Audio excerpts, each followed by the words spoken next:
enyokolaka eloba na biso tokumisi kombo na bino elongo na nzakumba na ntina ete botondisa biso na mobimba ya marso bozalaki na yango mpona tososola mosala na bino malamu mpe tosala ndenge elongo bani matondo mingi na ngolusi kimbango na mosala kitoko asalaki ya kotombola lokumu ya bakoko na biso banyokomaki ntango molai mpona bolamu ya mokili mobimba na ntina ete biso bilenge toyeba bosolo na nzakumba kati na biso linongi na yo nde fungula ya bizibeli mine ya molimo ya petwa ya bakoko na biso mpona tokundola bozindo ya mokili ya molimo ya nzakumba na ntina ete tolata makasi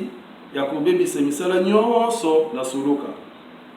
bolingo na yo kati na biso bato ya lelo ezali bondeko ya libela na libela kati na biso mpe bakoya nsima na biso mpe bongo na bongo kino suka ya molongo mpe kino suka te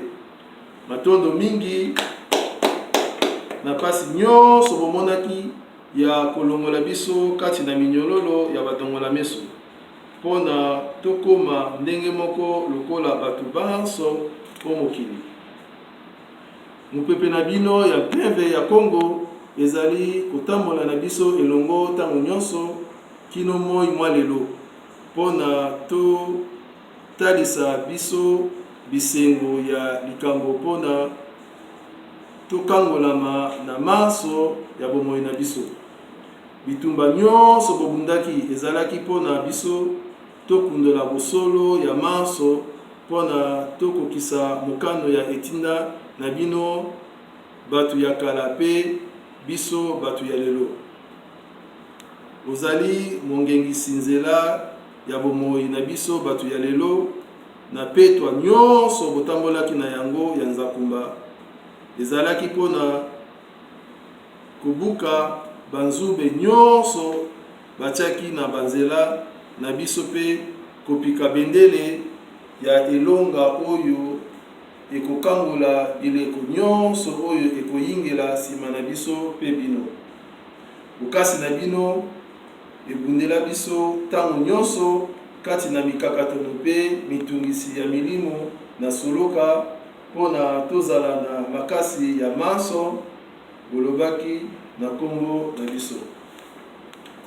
pesa biso maso ya bolamu ya bomoto na biso mpona tolata bokasi ya nyonso ya bomoi na biso baye bandimaki konyokoma mpona kopesa biso nzela ya maso oyo tobunisaki molimo na yo ebundaki ntango molai mpona kozongisela biso boyebi ya bomoto na biso mpona tososola ntina nini nzakumba akelaki biso loposo moyindo mpe toyeba mosala na biso kati na mokili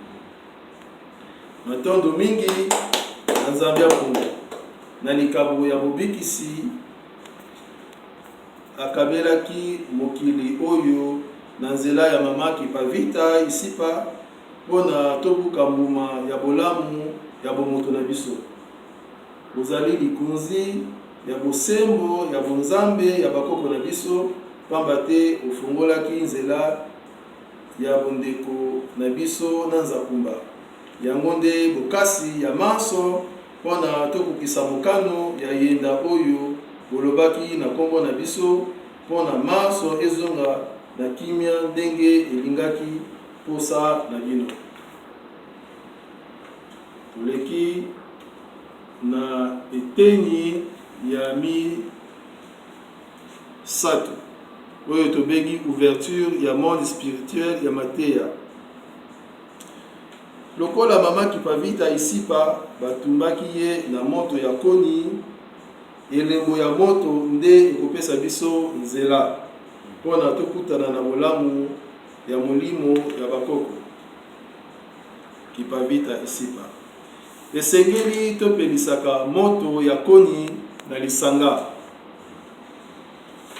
mpe toyemba banzembo ya pasi ya bakoko na biso banyokomaki mingi mpona biso tokangolama na nyonso. Mama Kipavita isipa azali na nguya ya kopesa biso mabota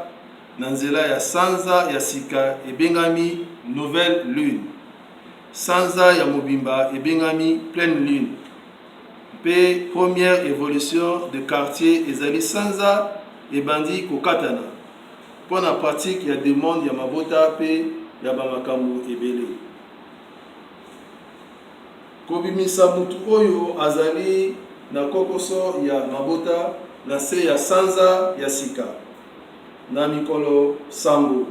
na ngunga ya 18h mpona kosenga milimo na sanza mabota. Losambo ya demande ya mabota to pe ya makambo ebele. Kobimisa mutu oyo azali na kokoso ya mabota na se ya sanza ya mobimba na ngunga ya minuit. Losambo ya demande ya mabota to pe ya makambo ebele.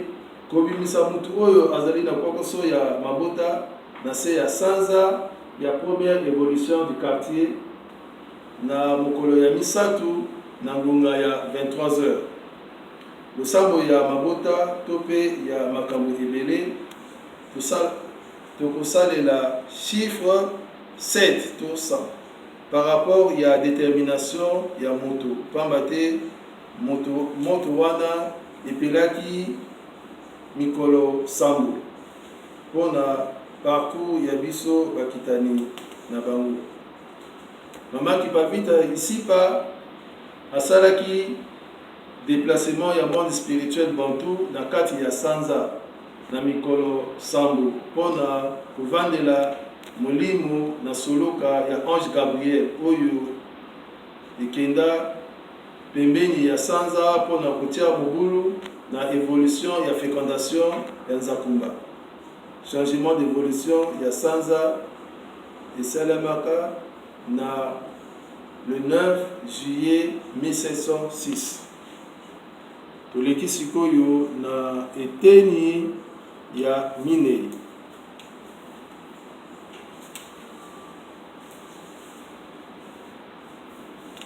Na eteni ya minei tolobi kolata nguya ya Mama Kipavita. Elingi koloba kokanisaka maleka utakala na eleko ya pasi ya bakoko na biso pe kotia yango na pratique ya tango nyonso mpona etikala na makanisi na biso bakitani na bango mpona tobuka mbuma ya solo ya bolamu ya bakoko na biso mpona tobongisa nzela ya baboyingela nsima na biso mpona kotombola misala ya liloba ya Nzambe na bisika bakoko na biso basukelaki. Tobelela kombo na yo na makanisi na biso mobimba pe na banzembo pe kosalela misala na bango mpona mbuma emonana. Kosala losambo ya mikolo misato to pe ya mikolo sambo mpona to kota na fréquence ya contact ya milimo ya Mama Kipavita isipa oyo ebundaki mpona biso mbula sambo banda 1696 to koto moko na kama na motoba na tuku libwa na libwa. Tokobuka mbuma ya bolamu ya Mama Kipavita isipa soki tosali publicité pe marketing ya nguya na ye pe niveau na ye na kati ya mokili pe kotia ye na preuve ya pasi na ye mpona tolata bokasi nyonso azalaki na yango kopika bendele ya misala na bango bato ya yambo oyo batikelaki biso bilembo mpona to fungwama na nyonso. Na classification ya bareine to bakonzi, Mama Kipavita azali mokonzi ya bisengo ya moto. Asukisaki tembe ya moto ya mbalakata, mokonzi ya bolingo ya bayindo banso ya mabota, mokonzi ya croissance, mokonzi ya bamoseka, mokonzi ya mwinda azongisaka esengo na libota, alongaki moto ya badongola meso, atonda na bolingo ya kokabela mopesi mabota, atonda kondima mosokoli nzela pe mofongoli nzela. Esengeli na biso totombola monene ya mama Tupavita Isipa mpona nguya na ye esala na kati na biso, pamba te anyokomaki mingi mpona biso na ntina ete tobuka mboma na biso. Mpona totambolaka na mama Tupavita Isipa elongo ntango nyonso, esengeli toyeba oyo tobengi na li français caractère na principe na ye. Azalaki moyembi monene ya nzakumba pe mosali bilanga, pe azalaki na mayele na biso lokoso moyindo. Na eteni ya suka to ya mitano tokoloba pratique d'accomplissement. Awa na kati ya pratique d'accomplissement tozali na banzela mitano.